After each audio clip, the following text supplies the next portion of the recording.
İsrail, Amerika Birleşmiş Ştatları ilə birgə İrana qarşı geniş miqyaslı hərbi əməliyyatlara başlayıb. Bu barədə həm İsrail, həm Amerika Birleşmiş Ştatları, həm də İran tərəfi rəsmi məlumatlar yayıb.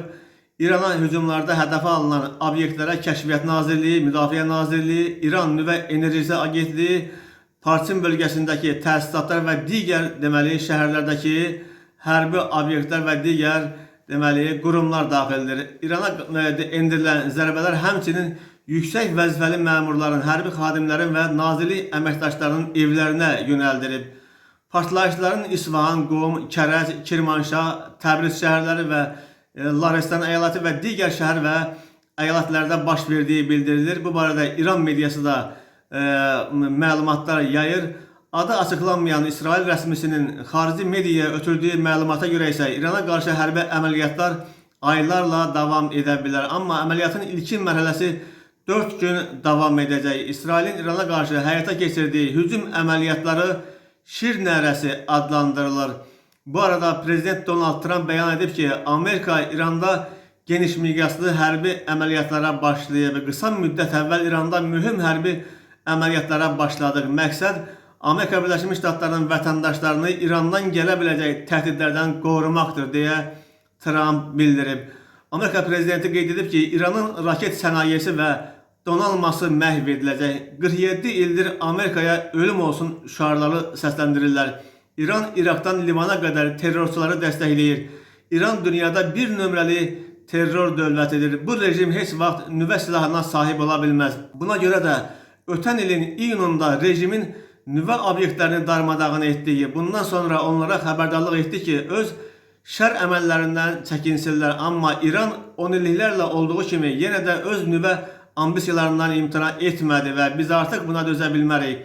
Fikirləşin ki, bu rejimin nüvə silahı olsa onlar özlərini necə güclü hiss edərlər deyə Trump bildirib. Amerika prezidenti İran İslam İnqilabı Keşikçiləri Korpusunu, yəni SEBAH-ı silahı yerə qoymağa çağırıb. Trump belə olacağı təqdirdə onlarla ədalətli şəkildə rəftar ediləcəyini bəyan edib. Əks təqdirdə onlar qəti ölümlə üzləşəcəklər deyə Amerika Birləşmiş Ştatlarının lideri vurğulayıb. Trump Amerika qüvvələrinin də itkilərlə üzləşə biləcəyini əlavə edib.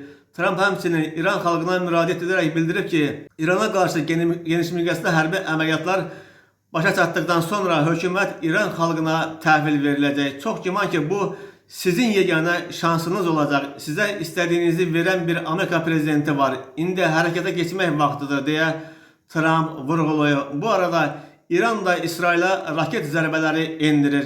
Bu barədə İsrail Müdafiə Qüvvələri məlumat yayıb.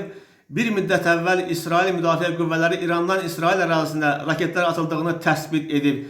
Müdafiə sistemləri təhlükəni aradan qaldırmaq üçün çalışır. Ötən bir neçə dəqiqə ərzində müvafiq ərazilərdə mobil telefonlara ehtiyat tədbirləri ilə bağlı təlimat göndərilib. İctimaiyyətdən xahiş olunur ki, təlimatlara əməl etsinlər deyə İsrail ordusunun yaydığı məlumatda bildirir.